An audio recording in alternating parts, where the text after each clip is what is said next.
The extra notes. The extra notes are good. But okay, so we kick off recording and then we'll We're dive right here. in here. Hi, Excellent. everybody. We're going to give everybody a minute or so to settle in as people are filtering in. So get your popcorn ready. I think we have a really good session for us today. We'll give it just 1 minute. Thanks, Trisha. Yeah, Yeah, the popcorn meme is probably one of my favorites. I know. I So, wish I would have brought a little snack in here. what are they saying about the rezonings? Oh, Yeah, right. Riveting. yes. Always exciting. Yeah, it takes a special group of us to get excited about land use. But if you're here, you're part of the nerd zone with us. Welcome. I know we've got a lot of fellow planners on the call today. Thank you, APA, for helping spread the word and offering the CME credits for your time here today. I promise you will learn some stuff. This is even I've been doing this for a long time, and I learned a lot from Niki as part of this process. We're really excited to host today.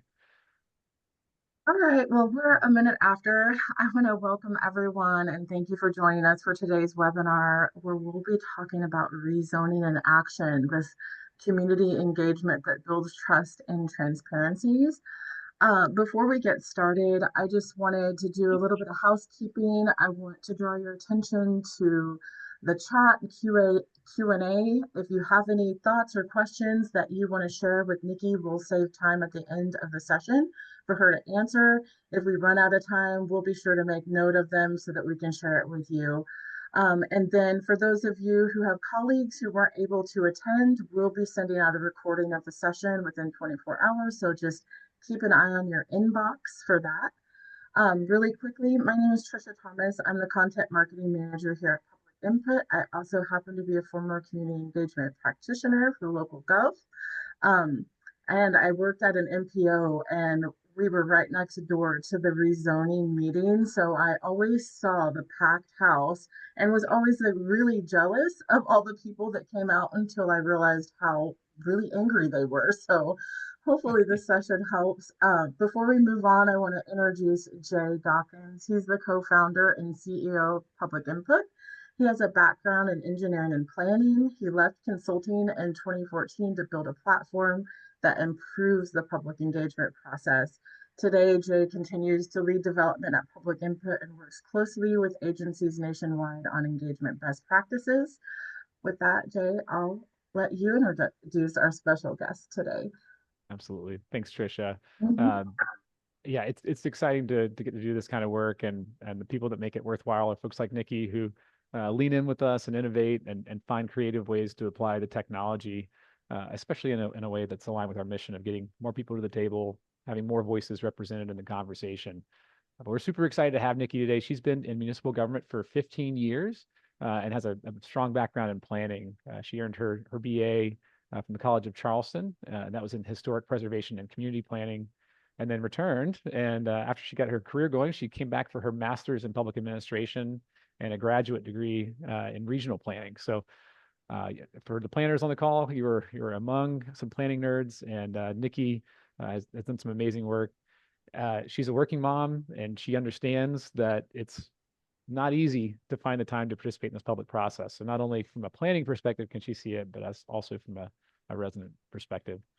We'll dig into the different chapters, but I think one thing that makes Niki unique is that she's not only seen it from the county side, but prior to this chapter, she also worked for the school system at one point and the town of James Island, which is in Charleston County, leading their planning work. So um, she's seen a lot of different perspectives and has, I think, tapped into a lot of that to build what you're seeing today. So with that, Niki, I don't know if you want to add any more context and background for peers here on the call today, but we're, Sure. we're thrilled to have you. Yeah, so for about 4 years, at Charleston County, I was the lead planner for our planning commission, and it was a newly formed commission, the Historic Preservation Commission. So I lived in that, month to month, the cases that would go before these boards for about 4 years. And then I took a little pause and came back a couple of years ago. And my role now is still in the planning department, but in a project officer role. So I I feel like it's, the funnest part of my career because I get to take this experience that I've had in the past and do more innovative things like projects such as getting this public input engagement platform going and working well for our department. So yeah, that's kind of Awesome. where I am today. Well, it's a perfect segue for us to kick off some of our deep dive into the land use process that public input helps you with. If you want to give a little background, I think it'd be helpful for folks to hear kind of how land use works in Charleston County and maybe share a little bit of the process pre-public input. Sure. Yeah. So South Carolina state law requires that that folks that are within a certain radius of a subject property must be notified of any upcoming zoning change request, if they're requesting a special exception or a variance from the zoning ordinance, or for cases for Historic Preservation Commission. Interested parties are notified if somebody wants to have something done within one of our historic designations, whether it's a district or a single property. So we have our state law requirements for the radius list, but then we also have in our zoning ordinance our own requirements that are built in to notify interested parties. So that would be folks that have signed up to find out everything that's happening in a certain area of the county, or they want every notification that's for cases that are going before one of the specific boards. So it's really, kind of hammered out to be whatever your interest is, which could be all of them. You can be notified via email or letter, depending on which route you were in. Before now, we had always sent out paper letters, which we still do for our radius list. We haven't been able to encompass that yet within public input. Maybe that's in the future. But we've built in all of our existing community interest groups as now they're subscribable. So all of those folks will get our notifications for upcoming cases to these different boards and commissions and county council. We would receive input via email, paper, letters. People would bring in petitions with, handwritten signatures. And then it was our job as staff to compile that in a usable format for the decision-making bodies. And I think the part that got me was like, sometimes that's a obviously you can have multiple meetings per case. You're trying to keep track of all the stuff that's in different inboxes, folders, Yes. papers. Yeah. Yep. Yeah, there's one case in particular where I think we had well over 400 comments that came over a series of several months, and they would just come in droves, and trying to keep that organized. Did I print it? Did I not print it? Did I convert it to a PDF? I don't know. Did I put in, it's just, it seems simple, but it can be a very daunting task to keep up with and make sure everything has been included. Yes, there's certainly some pressure on some of those cases. I remember you telling me about one where you were posting these things, maybe to the record online, and someone called and said, "Hey, I don't see my comment up there yet." It's like, well, right. Your comment came in late yesterday. We're working on it. Right. It'll be up tomorrow, I promise. Yeah. So that's a process that's changing. So maybe that's a good segue into, I think we wanted to break it up today in a little bit, two parts. Like, one is, how is it different for residents? What's the resident experience like? And also for you and your team, how has public input changed your process, and what does that look like? So maybe we can kick it off with the resident side here today. And then we've got a few animated things we can share while we're talking through it. Let's see. Yeah. So I think the first part we're showing is the online piece. It looks like it's jumping into a random part of the the animation, but obviously this is more than just online, but we do want to make sure we put a good foot forward for our residents. There we go. So that's Engage Charleston County. Tell us about this. Yes. So yeah, we have this set up where each of our boards or commissions or wherever it is in the process has its own engagement portal. So each portal houses the current or the very recently closed cases that were heard by that particular body. We have it set up where each project page it's pretty simple, but Yes, Oh, here's sorry. the Yeah. case map. I Yep, was so going to the jump to the case page map, here in a moment. Yeah. no problem. The case map is really cool because we have our county is about 100 square miles. So it really is a big area. So someone can just go and look at this case map, and each of the dots or areas that are on there are places that have a current or listed case. So, someone is in this area, which is Mount Pleasant, they can kind of zoom out just a little bit and touch on each of the locations, in that general vicinity to see what's going on around them. They don't have to particularly have gotten the agenda or know of a specific case, but they can kind of move around the map and see what's going on. That's great. Mhm. So each one kind of rolls up into its own mini portal we talked about briefly. Like, so each of these, the Board of Zoning Appeals, you've got the historic preservation, and a couple of the others have their own portal. Yes. Yeah, so we actually have a Board of Zoning Appeals meeting coming up. So we have sent out our notifications and we have posted our cases online here. So we do provide a little bit of general information here at the front, just about the meeting logistics, but then each particular case has its own page where someone can go onto it. They can learn about what the request is. There will be a packet of, a staff report, presentation, those types of things that are included on each case. And then we try to keep it really simple. So, what area do you live in? What are your comments? And then we include a couple of demographic questions as well. Try not to make it too complicated. So it's not, too much, but just enough. So it's kind of a templated approach here. So you've got the typically the map up top. You've got your milestones and different meetings that are coming up. So as a resident, I can see where are we in this process at a glance before I dive right in with my comment, support or opposed. Yes. Yes, exactly. So after each of them, we'll go in and we'll update. We'll provide a link to watch a recording. So if they didn't make the meeting, they can still go check it out. And then they can provide comments after the fact as well. That's great. I know we'll talk a little bit about those formats, but the location one's unique, and then the demographic module. Love the way you've applied that.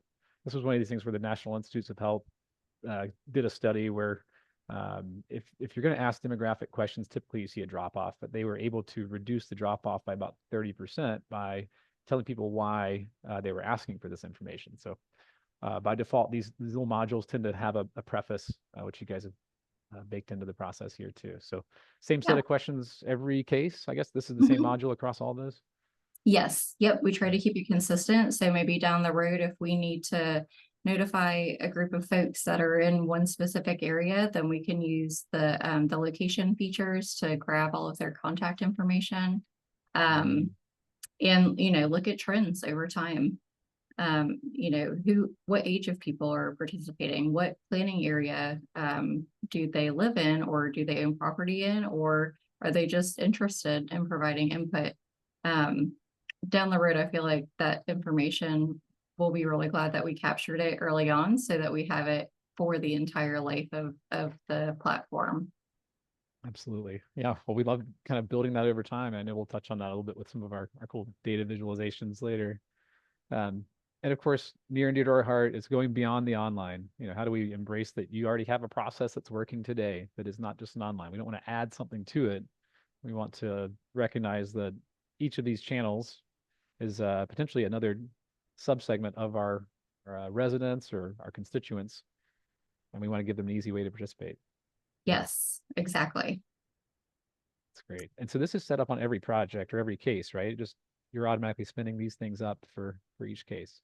Yeah, so it's really cool how it's set up where someone, if they don't have a computer or they'd rather just talk, they can call and leave a voicemail comment, and each case has its own project code. So it's all funneled into the same location. Each case has its own specific email address, so folks can just send information directly to there instead of to one staff person or to one, general inbox. Everything is going to the place that it needs to be. But the cool new feature is the text option. So you create a text code, and it's the same thing. It's all funneled into the same area. It just gives people options of wherever they are in any part of their day, and they're ready to, make a comment. And they have all of these different ways that they can do that. That's awesome. Yeah, as a parent, I totally get that. It's right. Sometimes you're finding the reading, time. to practice, and you're like, oh wait, I have 15 minutes. Let me do this real quick. So try to make it as easy and approachable as possible. That's great. Obviously, this is if you're seeing this for the first time, you're probably saying, "Oh my gosh, all these different channels, all these things to manage." So what's going on? How is this actually easier than before, where people had to show up, and we probably had fewer folks commenting because they had to make the trek to the meeting or otherwise? Right. So I'd say, setting up a project page and getting all of that, there's a QR code, the text, the phone number, all of that takes me about 5 minutes total to set up a new project. So it's really simple and intuitive to set it up. You don't need to be a tech whiz to, you kind of know where you should probably click to look, and then you build your own cadence. But just by using the templates or a previous project that's similar, you can copy all of that over and apply it to a new case or a new project. So the admin experience, my biggest takeaway is that you have everything in one place. So instead of sending emails from your Outlook app and getting phone calls from your telephone or your voicemail system, and then creating a PDF in another system and saving it in your shared drive, and having all of these different locations for things to go live, everything can be done within this platform. So you can look through all of the emails that you're getting. You can tag them. You can pull a report of the emails that you received or that you sent out. Same with the text messages and the voicemails. Those are all transcribed. Yep. So here's a picture of the text messages. So you can look at it in, the format that it would come in and how the questions are asked. And then whenever you get over to the reporting side, it just looks like any other comment. So having these different options, but then pulling it all together in the same format has really been awesome for us. This one in particular, we had a lot of people call in. We have definitely noticed that like the older crowd enjoys the voicemail part. The first voicemail we got was so cute. It was a wife and her husband in the background saying, "Now say this. Now say Don't forget this." to tell them.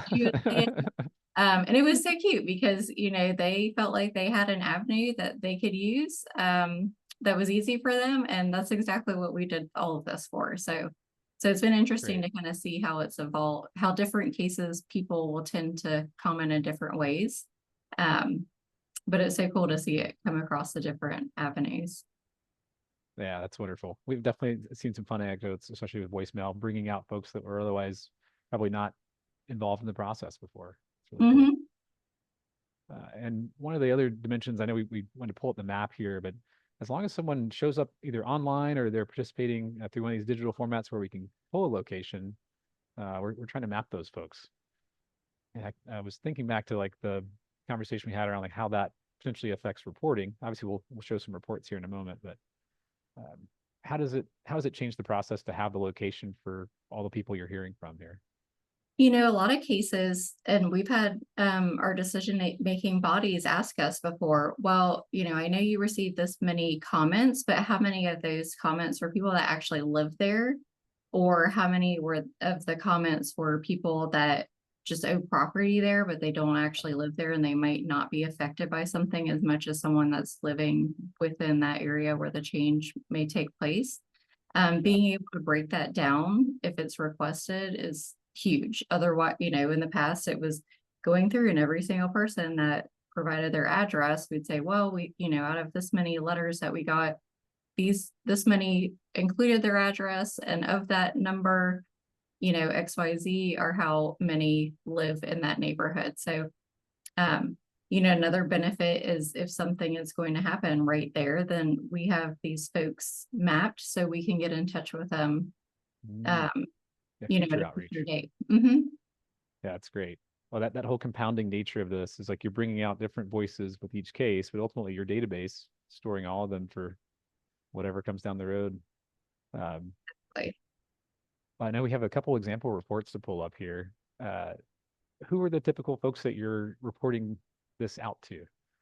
so we always provide a report link that's included on our packet of information for the cases. So that link is shared not only with the public, but also with the decision-making bodies. Great. There we go. And we try to keep it nice and simple. You can see, a heat map is what this format's in, where you can see where the majority of the comments come from. We love that it includes the folks' names and when they commented. Also, if somebody happens to provide an attachment, you can click directly from this. So the best part is that it's a live document. So we are not, manually adding these comments and updating it for the decision makers and, reprinting things and hoping that our count is up to date.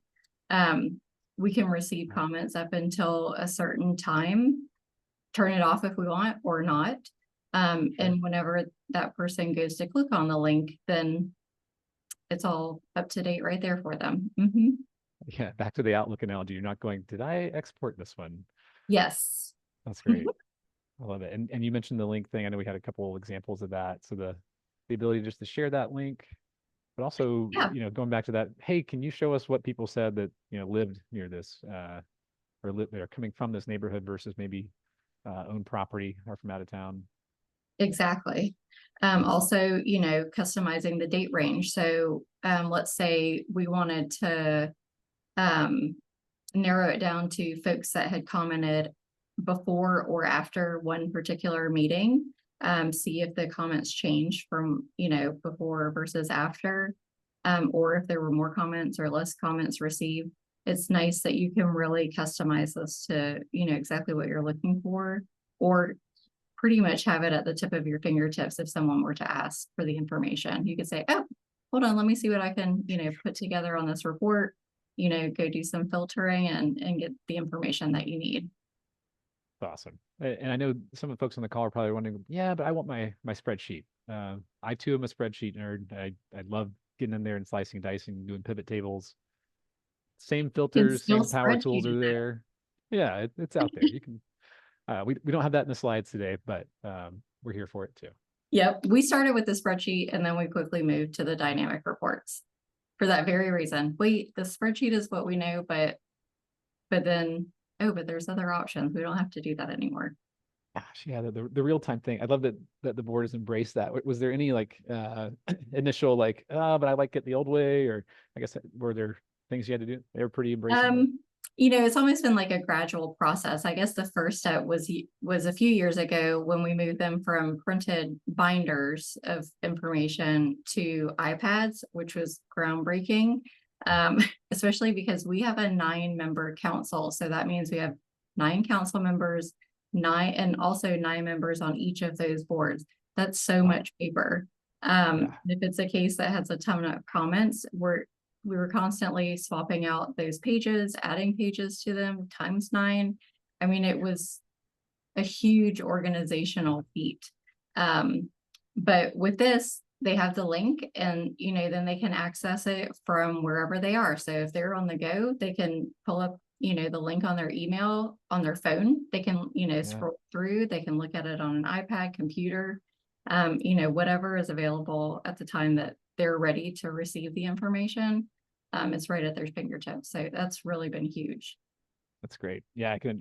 My dad served on city council for a number of years. I remember like the speed reading right before the meeting of like, I got to get through the packet. That's certainly you can have it on the phone. We don't like to hear that people do that, but we do know it happens. We're all human. We're just trying to get through all the things we have on our list, right? Right. Well, we wanted to talk a little bit about communication. So one of the unique things about public input is we've spent a lot of time and effort to build in this whole communication stack into it. So what does that look like for you guys? I know we have a case queued up here. Maybe we can kind of frame it out around a use case. Sure. Oh yeah, so this 10-mile community overlay zoning project, that's one that we actually are right in the middle of. So it started out as a series of 3 community meetings that started about a year ago. And now it's actually going before our planning commission. So that's kind of the first step of the project being adopted by county council. So instead of doing a new project or a new page for each of those meetings, we just kept it all within the same one project. So the codes never changed. The email address has stayed the same over the last year. We have been able to send out these notifications. So you see here, like we had the 3 different meetings. We actually had a freak ice storm. So we had to cancel at the last minute. So, we were able to just hop on there, grab all the people that we had sent the notification to before, and then resend them, notice that we had to reschedule.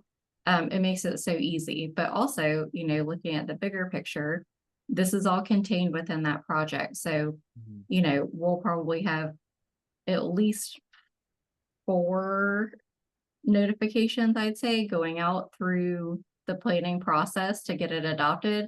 So let's say in 5 years we need to amend this this overlay district, and we want to go back and see, well, what did people originally say, like at that first community meeting? What were their comments and what have we changed from there? It's all contained within this project through the life of it. So for archival purposes, and for those of us that are real data nerds and want to maintain the data, it's so awesome that it can be contained within this one thing, and you don't really have to worry about formats changing or staff changes that, maybe this person saved it this way and in this folder, but following staff came up with a new way to do it. Here, it is what it is. Like, it's all here. This is what we sent. This is what we had posted. It doesn't really matter what changes in between now and then. So this has been a huge benefit to be able to have these notifications built in and easy access to send them out. Absolutely. And in terms of like what that looks like, we've got a quick example here. A lot of these GIFs are kind of like, we're getting into the slide halfway through the animation, but we'll see it loop back around here. Essentially, the things you're used to in terms of tracking emails are all here. The added benefit of all of this is like it's tying back to all those profiles. So if someone participates through that email, if they open the email, all that's kind of logged onto their profile, so we can understand who's engaging, even where we're getting engagement from. And some of that can be helpful, helping us understand like where the gaps might be and who we're reaching. But ultimately, the wins here, it sounds like, are just having it in one place.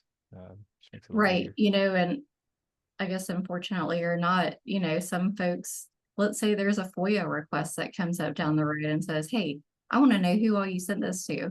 We can just go right back in here and say, okay, well, here's the list that we sent it to. Here's the people that unsubscribed. I mean, you can get very deep into it as you want to or not. But there's just so much information that we didn't even know that we wanted or needed.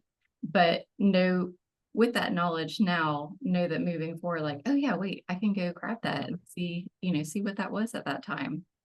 Yeah, I love that, where it's like the worst case scenario is covered. Worst case being like someone's demanding all of this information in a FOIA request or otherwise. And in best case, it's like we actually are following through on this project. We're seeing it come to fruition. Now we need to go follow up with the people who participated in the past, make sure we're recognizing and taking action in the context of what we heard. Exactly. All that's together. So cool. Well, I think one of the things that I was excited to hear you talk about is kind of like big picture, in addition to like a better process and a better experience for residents, like the things that are changing on a macro level for your org, for your team.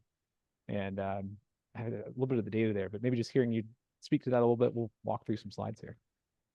Sure. It's always easy to know what's better once you've lived through something in the past, but I see the managing subscriptions here reminds me of how we used to collect our folks that wanted to be on our IP list, which was through an access database that came through you had to open an Excel sheet, and we had a smiley face icon that we had to click on. and only certain people could get to it. And so it was a totally manual and mundane process to add someone's information because they wanted to receive an email. Now folks have all the control over what lists that they want to be subscribed to or not. They can be subscribed via email or text. They can join and drop off as often as they want to, and that's all built in to the page where, you know, they get to maintain it themselves. We can add new lists. So that, yeah, that was it was a terrible process, but you know, it was what we had, and that's how it got started. And so that's just kind of how we maintained it. So that was actually like our first order of business when we got this platform, was to import all those lists from that database and never use it again. Gosh, yeah. Well, and one of the exciting things is just seeing that like trend line of like each case adds new people, because like obviously there are folks that are coming back, but this total contacts that you can reach in the database with each interaction, and this is a pattern we see across a lot of organizations, is, you know, they might have a list in place, but it's not necessarily growing a whole lot. But just by having everything on the platform and with every touch point, we're building our database, be that for that project specifically or another kind of topic that they're subscribing to. And wake up Right. a few years later, you're like, gosh, we've got tens of thousands of people, you know, in some Right. organizations, that's like, we've got half the population of our county here, but Yes, we're building towards that. Yeah. You know, when you just mentioned about projects folks had participated in, you know, that's a huge thing too. So no, maybe they don't subscribe to one of the interested parties lists because they don't really want to get these notifications every month or week, if, you know, however often the schedule is. But they would probably be interested to know if something was happening with this case that they had previously participated in. And so that is captured, and we are therefore able to, if we need to go back and say, hey, this case is coming back up, you participated in it before, you know, they're going to be really happy that they got that follow-up. Yeah, absolutely. Well, that's been some of our resident surveys we've done. Like the biggest predictor of growing trust is, do we close the feedback loop? Do we follow up and let people know what happened after they provided input? And each time you close that feedback loop, we're just building, you know, essentially building trust. We've always said is not like something you can get any home runs with, but you can get a lot of singles and doubles when you do it right. And so Definitely. love to see your process there. The other thing that was near and dear to my heart that you mentioned, and then I went and dug and found some data on, was the change in sentiment. And as a transportation planner, I had this like feeling that our world was being shaped by a handful of voices who are either financially interested in the outcome or like very opposed to the thing. And I just imagined our world being shaped in that way. I was like, we've got to get other people to the table. We've got to get, call it the middle of the bell curve, or you know, just more voices. And so this is a sentiment chart here. Yeah. It's not overwhelmingly positive. These are zoning cases. We're gonna have a lot of opposition. Here. But I see some weeks and months where you're getting more positive engagement. So I guess, yeah, right. I'm kind of paraphrasing what you share with me, but I'd love to hear you talk more about that. Yeah, you know, that kind of goes full circle back to what, you know, what is it that is going to push someone to participate? And almost always it's going to be that they're really against something, because I mean, we are talking about things that affect people's lives. And so it's much easier for someone to comment if they're against it than it is to if they are in support of it. You know, they're just like, oh yeah, that sounds like a good idea. And then they just go about their day. But providing, you know, this platform where people can provide a one-liner, I like this idea. You know, they can do that via text message, and it's super simple. They don't have to put any more effort in, but they are actually, you know, having their voice heard about that they're okay with us moving forward. So, you know, that's the end goal, is to have a better picture or a glimpse of what the general public feels about it, and not just the people that are really against it. Yeah, how it's going to affect everybody. Yeah. Yeah, that makes a lot of sense. Well, and when I saw only 16% positive, I was like, man, I was hoping that number would be a little higher. But then you shared like maybe before, was it 1 or 2% maybe? Yeah, it was 1 in 100 people. really low. Yeah.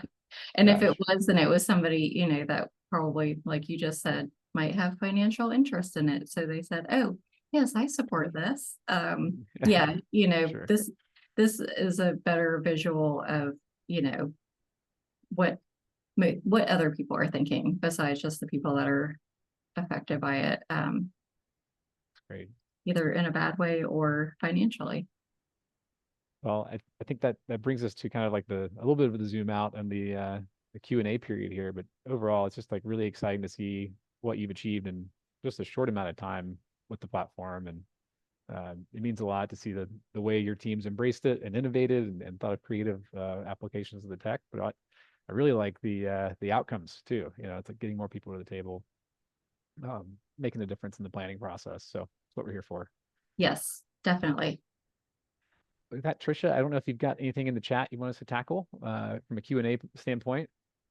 Yeah, Can we do certainly have one jump back question. in. If you go to the next slide, I did have a couple announcements, and I want to say, Nikki, this whole Access database, color-coded spreadsheets, and smiley face icon just sent a chill to me because I remember that the Yep. smiley face though that had me laughing. But I just wanted to say thanks again to everyone for joining us today. We're so grateful to connect with our longtime customers and those of you exploring public input. Had a couple reminders. We got the Q&A. We do have one question in there. We got two now. Thanks for using that. If you have questions, now's the time to put them in there. We'll send the recording out in 24 hours. I also put Nikki's email here, so if you want to connect with her later and have other questions, she's happy to connect with you. And then just a little plug for those of you who aren't familiar, every year we do a state of resident engagement report. It's coming soon. I love that you have your phone out, Jay, because I worked Yep. really hard on that QR code. That's the code and the link to last year's report if you're not familiar. Basically, we talk to residents across the US about what their perceptions and experiences are engaging with government, and it helps us understand, ways we can help make it easier for them. So that's my little plug there. I'll get to the questions. The first one is about geolocation. And the question is the location information something that staff has accessed using Google, or how is that data quantified? Yeah, let's see if I can find that slide. Admin experience. So we looked at the reporting, I think, for some of this. So I can take a crack at it, or what do you think, Nikki? Well, in you our guys? particular situation, we do ask people to either give us their address or at least share the closest intersection so we can have an idea of where they're coming from. But maybe they don't want to give us their full address, so we can just have a general location. That was just our preference, was to require people to provide that. But there are options to be completely anonymous. You don't have to give any information. And I do think there might be some geolocation things, but I'll let the expert speak to that. Yeah. Well, we really built out the geolocation things with the idea that it might not always be something where we ask for location. Obviously, you guys are really consistent with asking for it, which helps a ton.